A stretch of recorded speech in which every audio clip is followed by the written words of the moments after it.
Hi everyone, my name is Lydia, and this is what I wish they taught me about econometrics and introduction.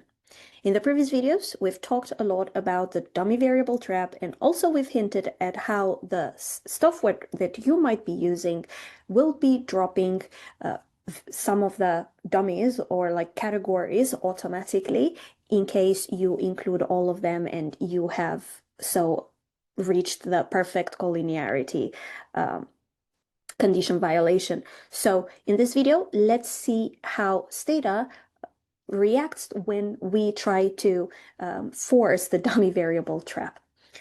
So let's switch to STATA to clearly show this. In STATA, we're going to use the same dataset that we've used for the previous videos as well with the wage dataset. But for this case, we're going to concentrate in another variable. So far, we've concentrated in the dummy variable union. So in this case, we're going to look into a variable in here called race. So tab race, we will see that we've got white, black, and other in here. In terms of frequencies, we see that we've got white, 1,637 observations, black 583 observations, and other 26 observations for a total of 2,246 observations for the dataset.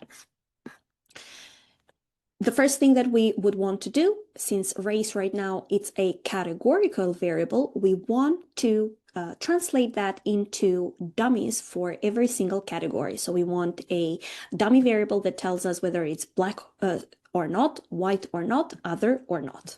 So the way we can do it is by doing tab race, comma, and then we generate a dummy for every race category that we have in our dataset.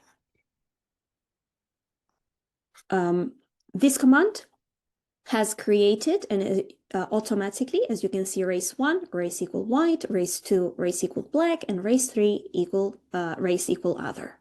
Okay, now let's show, because one of the things that we said about the dummy variable trap was how these categories should basically add up to 1 for you to be able to fall into that, because then you would have achieved like a perfectly collinear or perfectly linear relationship.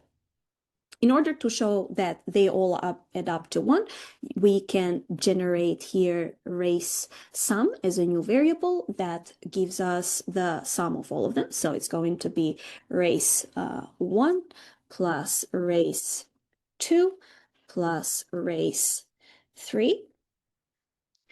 And if we now see the tabulation for race sum, this should give us only one unique value, 1. And as you can see, 1 with the frequency of 2,246 observations, which was what we had as a total overall. Okay. So for every observation, exactly 1 category is active. So the 3 dummies always add up to 1. Okay, that's the key reason the dummy trap variable appears.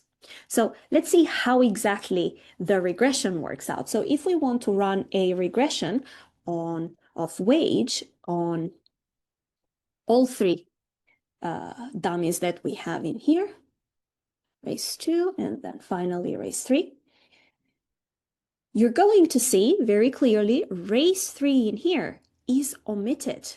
Okay, we intentionally did the wrong thing, so we know that by running this kind of regression, we're going to have collinearity. STATA also puts a note in here, so race 3 omitted because of collinearity, and it's race 3 that's been omitted. If you remember, we said that any category that it's omitted, it means it's being used as your benchmark or reference group. So it means that now all of these coefficients that you see in here, they need to be interpreted as differences from this race 3, which was the other group. Okay? So this is how STATA manages to now estimate a model while you have run the wrong command in here. You can also do another way. So this is by adding all of the races as like dummy variables. If you had done exactly the same regression with wage, but with race, when race was the categorical variable before we created like the separate dummy variables, in that case, you're going to see the same sort of result, but there won't be a like warning message in here because STATA knows that it's categorical, so it's going to automatically keep one of the two categories, which is always the first category. So that's why in this case, you see here black and other, which means white is now your benchmark or reference category. Okay, so when you do the option here with i.race, you will not get that notification warning, and STATA will take automatically the first category as the reference one, and it's going to keep running it. Okay.